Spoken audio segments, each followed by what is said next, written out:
মাছুংখা everyone মই লক্ষ্য পুনৰবাৰ সকলোকে স্বাগতম জনাইছোঁ।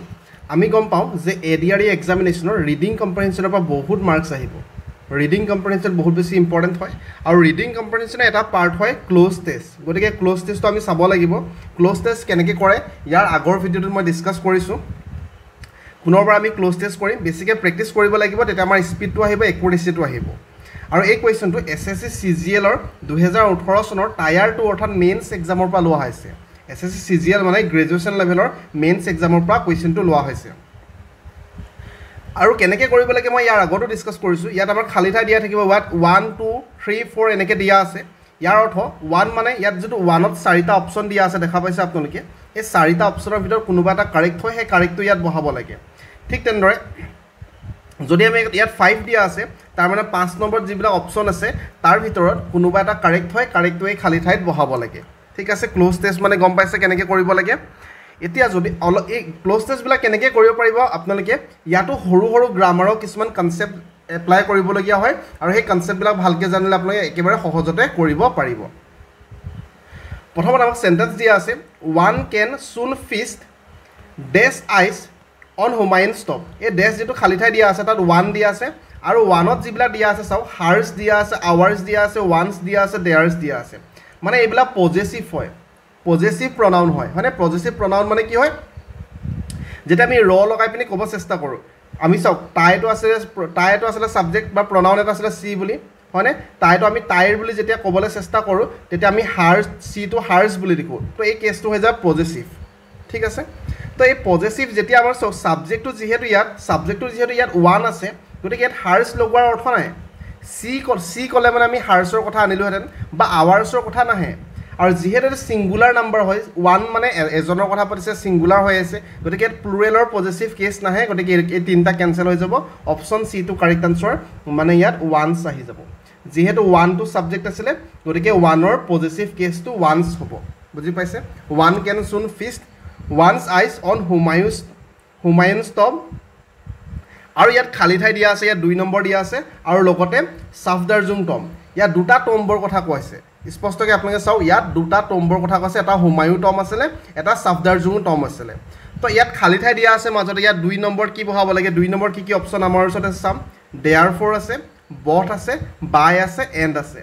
2টা বেলেগ বেলেগ টম্বৰ কথা কৈছে, মাজত আমাৰ কনজাংচন লাগে, গতিকে আমি ইয়াত এণ্ড কনজাংচন ব্যৱহাৰ কৰিম। এটা আছিলে হুমায়ুন টম্ব এণ্ড ছাফদাৰজুং টম্ব, গতিকে ইয়াত দেয়াৰফৰ, বথ, বাই এইবিলাকৰ প্ৰয়োজন নাই। বুজি পাইছে? চ' ইয়াত আহিলে আমাৰ এণ্ড, অপশ্যন ডিটো কাৰেক্ট আনচাৰ। ঠিক আছে, তাৰ নেক্সট আমাক কি কৈছে, at night with the government deciding to keep 10 হেৰিটেজৰ পিছত আমাৰ খালী ঠাই আছে, হেৰিটেজৰ পিছত খালী ঠাই আছে চাওক, 10 হেৰিটেজ। ইয়াত 3 নম্বৰত কিবিলাক আছে আমাৰ, 3 নম্বৰত আছে আমাৰ বিল্ডিং, মনুমেণ্ট, এপাৰ্টমেণ্টছ আৰু মনুমেণ্টছ। এটা কথা চাওক, ইয়াত 10 আছে, 10 মানে প্লুৰেল নাম্বাৰত আছে। প্লুৰেল নাম্বাৰ যিহেতু আছে, গতিকে বিল্ডিংটো হ'ব নোৱাৰে, ছিংগুলাৰ ফৰ্ম হৈ আছে, মনুমেণ্ট হ'ব নোৱাৰে, ছিংগুলাৰ ফৰ্ম হৈ আছে। আমি হেৰিটেজ ছাইটৰ কথা কৈ আছোঁ, হেৰিটেজটোক আমি বিল্ডিং বুলি ক'ম নেকি হেৰিটেজ ছাইটক, বা আমি এপাৰ্টমেণ্ট বুলি ক'ম নেকি? নকওঁ, আমি নিজৰ ঘৰবিলাকক এপাৰ্টমেণ্ট বিল্ডিং বুলি কওঁ। তো হেৰিটেজ, মনুমেণ্টছ হ'ব, অপশ্যন ডিটো হ'ব কাৰেক্ট আনচাৰ। যিহেতু 10 আছে, নাম্বাৰটো প্লুৰেলত আছে, নাম্বাৰটো প্লুৰেলত থকাৰ কাৰণে ইয়াত এইটো মনুমেণ্টছ আমি প্লুৰেলটো ব্যৱহাৰ কৰিছোঁ, দেখা পাইছে।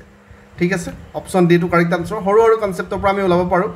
তাৰ নেক্সট আমাক কি দিয়া আছে, 3 নম্বৰ গ'ল। তাৰ নেক্সট আমাক কি দিয়া আছে, open to the days from sunrise. Open to the 4 number কি আছে, পিপলছ, মব, পাব্লিক আৰু ৰেচিডেণ্ট। এটা কথা চাওক যে ৰেচিডেণ্ট মানে অকল কাষৰীয়া লোকসকলৰ কাৰণে অ'পেন নহয়।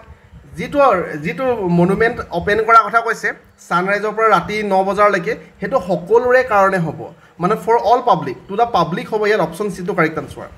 পিপুল ক'লে কোনোবা এটা নিৰ্দিষ্ট জনগোষ্ঠীক বুজোৱা যায়, কোনোবা এটা নিৰ্দিষ্ট গ্ৰুপক কোৱা যায়, যে পিপুল অফ, ধৰক পিপুল অফ নাগালেণ্ড আমি তেনেকৈ কওঁ, হয়নে? পিপুল অফ দিছ কমিউনিটি তেনেকৈ কওঁ, হয়নে? গতিকে অকল পিপুলো নহ'ব বা মবো নহ'ব। চ' অপশ্যন চিটো কাৰেক্ট আনচাৰ। পাব্লিক ক'লে সকলো ধৰণৰ লোক তাতে সোমাই পৰে। তো 4 নম্বৰ হৈ যাব পাব্লিক, 4 নম্বৰ হৈ যাব পাব্লিক।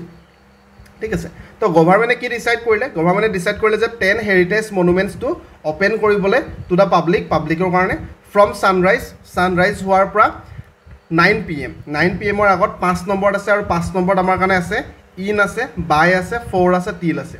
গতিকে ছানৰাইজৰ পৰা ফ্ৰম ছানৰাইজ টিল 9 PM হ'ব option D to correct answer হ'ব যে ছানৰাইজৰ পৰা একেবাৰে 9 বজালৈকে টিল 9 PM বুজি পাইছে ইয়াত আহি যাব টিল ঠিক আছে তাৰ নেক্সট আমাক কি দিয়া আছে দ্য এনাউন্সমেণ্ট ৱাজ মেড যে এনাউন্সমেণ্টটো ঘোষণা কৰা হ'ল তো কথাখিনি এতিয়া আজি কৈ থকা নাই কথাখিনি সেইটো টাইমত কৈ আছে গতিকে the announcement was made morning বুলি যিহেতু ইয়াত স্পষ্টকৈ দিয়া আছে গতিকে দিছ মৰ্ণিং হ'ব যে এনাউন্সমেণ্টটো কেতিয়া কৰা হৈছিলে আজি মৰ্ণিং দিনাখন এনাউন্সমেণ্টটো কৰিছিলে হয়নে আজি মৰ্ণিং গতিকে অপশ্যন এটো দিছটো হ'ব correct answer then those morning বা দেন মৰ্ণিং বুলি আমি কেতিয়াও নকওঁ হয়নে কোনে কৰিছিলে এনাউন্সমেণ্টটো কোনে কৰিছিলে এনাউন্সমেণ্টটো কৰিছিলে by the union minister for culture যে ইউনিয়ন মিনিষ্টাৰ কৰিছিলে কালচাৰ এণ্ড কি দি আছে 7 নম্বৰত আমাৰ আছে টুৰিজিম গতিকে মিনিষ্টাৰটো কি মিনিষ্টাৰ থাকে টুৰিজিম মিনিষ্টাৰ থাকে হয়নে so' option D to correct answer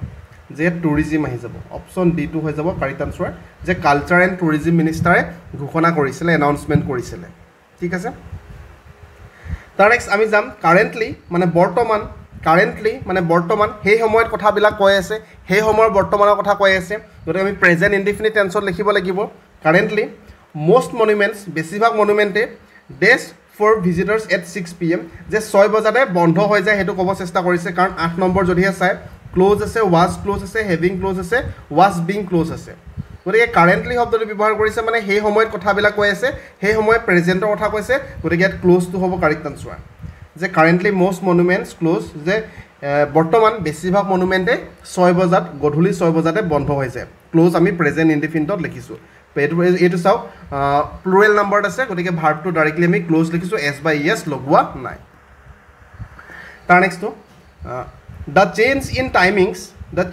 টাইমিংছ যে যোনটো চাওক বৰ্তমান 6 বজাতে মনুমেণ্টবিলাক বন্ধ হৈ আছে কিন্তু বৰ্তমান গভৰ্ণমেণ্টে ঘোষণা কৰিছে যে 9 বজালৈকে ৰাতি খোলা থাকিব আৰু সেইটো এনাউন্সমেণ্ট কৰিলে আৰু সেই চেঞ্জটো কেতিয়া হ'ব যে change in timing days effective for a period ইয়াত 9 নম্বৰত যিবিলাক আছে চাওঁ 9 নম্বৰত কি আছে আমাৰ উইল বি আছে হেজ বিন আছে উইল হেভ বিন আছে উড হেভ বিন আছে তো এটা কথা মোক কওক আপোনালোকে বৰ্তমানলৈকে এনাউন্সমেণ্টে হৈ আছে চেঞ্জ যিটো টাইমিং হ'ব সেইটো ফিউচাৰত হ'বহে গতিকে এইটো উইল বি হ'ব কাৰেক্ট আনচাৰ চ' অপশ্যন এইটো কাৰেক্ট আনচাৰ হ'ব যে the change in timings will be কি হ'ব will be effective for a period আৰু ফৰ এ পিৰিয়ড তাৰ নেক্সট 3 years আছে তাৰ আগতে আমাৰ কিছুমান প্ৰিপজিশ্যন আছে এবাউট আছে ইনটু আছে থ্ৰ' আছে অফ আছে যে কি হ'ব নিজে আপোনালোকে ভালকৈ চাওক যে the change in timings will be effective for a period of 3 years ইয়াত অফটো হ'ব কাৰেক্ট আনচাৰ অপশ্যন ডিটো হ'ব কাৰেক্ট আনচাৰ ইমান টান নহয় যদিও SSC CGL কুৱেশ্যন আছিলে ইমান টান নহয় আপুনি নিশ্চয় গম পাইছে এবাৰ নিজে কৰিবলৈ চেষ্টা কৰিব পাৰিলে মই PDFটো টেলিগ্ৰাম চেনেলত দিবলৈ চেষ্টা কৰিম নিজে ট্ৰাই কৰিব আপোনালোকে ঠিক আছে বাকী বহুত বেছি শুভেচ্ছা জ্ঞাপন কৰিছোঁ বেছিকৈ প্ৰেক্টিছ আৰু ৰিভিজন কৰি যাওক ধন্যবাদ